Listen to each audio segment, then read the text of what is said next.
early 1990s, Milli Vanilli emerged as the most popular group on the face of the planet, and then they became the most laughed at group. Girl You Know It's True came to the United States and made Rob and Fab the biggest musical act in the world at the time. But their accents had people asking all sorts of questions, especially how could two people with European accents sound so American when singing? Money, drugs, fame, and scandal played a big part in their downfall, especially Rob Pilatus. Now, Robert Pilatus was born on June 8th, 1965 in New York City. His father was a black American soldier, and his mother was a white German stripper. After spending almost 5 years in a Bavarian orphanage, he was adopted by a white German couple in Munich, Germany. Now, when he was growing up in Germany, there wasn't many black kids, and Rob would face a lot of racism as a child from classmates who would call him Kunta Kinte because of his dark skin. As a teenager in the 80s, all of a sudden, it was okay to be black in Germany because of the rise of hip-hop and Michael Jackson, who opened the doors for black culture over there. Rob began to DJ, modeling and breakdancing, and earned an invitation to an international breakdancing competition in New York in 1984. Back in Germany, he ended up meeting his partner, Fab Morvan, who also shared the same passion for music, dancing, and singing. Now, Fab was from France, and at the age of 18, moved to Germany to pursue his dreams of becoming an entertainer. The two met in a nightclub and decided to form a group and began doing shows and modeling together to make money. They went by the name Rob and Fab, and people started to catch wind of their act, which led them to meeting super producer Frank Farian.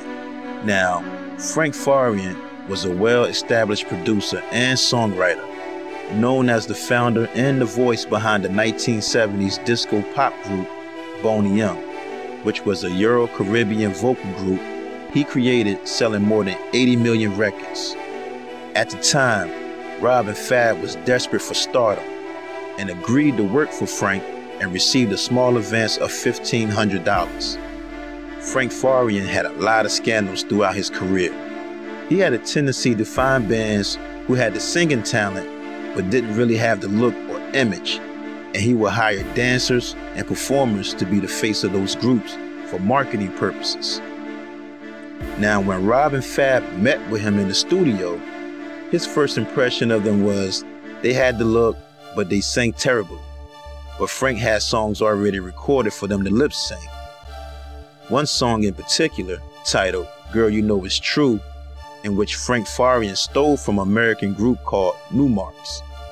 Rob and Fab initially refused to lip sync for him at first, but they were unable to pay back the $1,500 advance that they had received from him, and decided to continue with the agreement for a short time until they made enough money to pay the advance back to Frank. Frank gave Rob and Fab the name Milli Vanilli and set them up with long braided dread wigs and biker shorts. Milli Vanilli signed with Clive Davis at Arista Records in the United States after their single went #1 in Germany. They shot a video that was so popular on MTV that they invited them on their Club MTV tour along with Paula Abdul and Tone Loc. On January 1990, Girl You Know It's True album was certified 7 times platinum, spending 7 weeks on the Billboard Top 200. The album was also certified Diamond in Canada and earned them a Grammy Award for Best New Artist. The songs Baby Don't Forget My Number, Blame It on the Rain, and Girl I'm Gonna Miss You also all hit #1 in the United States. After reaching huge success, on July 21st, 1989, stopping Bristol, Connecticut on the Club MTV tour, their vocal backing track malfunctioned and skipped in front of 80,000 fans, proving that they was lip singing at live events.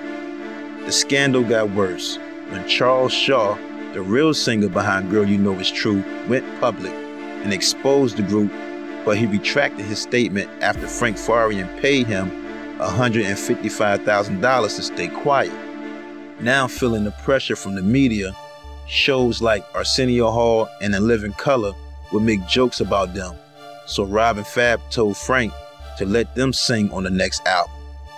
Frank Farian didn't take too kind to the threats and confessed to reporters on November 15, 1990 that Milli Vanilli had not sung on the recordings and was in fact lip singing. Milli Vanilli's Grammy Award was withdrawn 4 days later, making them the first group ever in history to have their Grammy revoked. Clive Davis also dropped them from Arista Records and removed their album and songs from their catalog, making Girl You Know It's True to be the largest selling album to be taken out of print. A court ruling in the United States allowed anyone who had bought the album to receive a refund.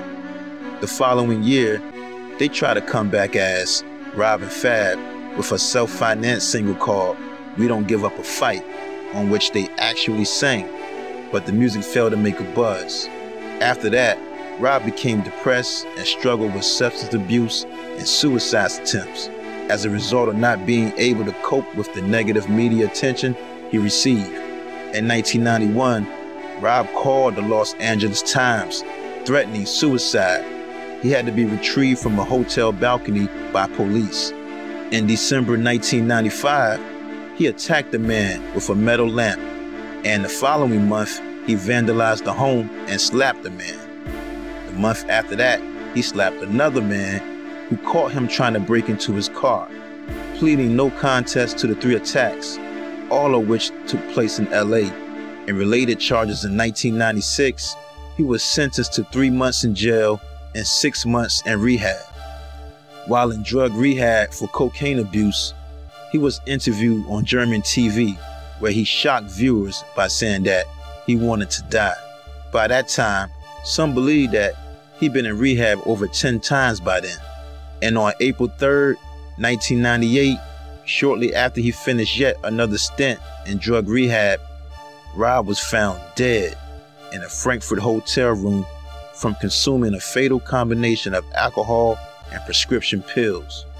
At press time, one unconfirmed report said that German police were treating the death as suspicious because Rob's body showed evidence of head injuries. Milli Vanilli producer Frank Farian claimed that Rob had been drinking that evening, but didn't know that he was taking pills with alcohol. He was 33 years old. R.I.P. Rob Pilatus.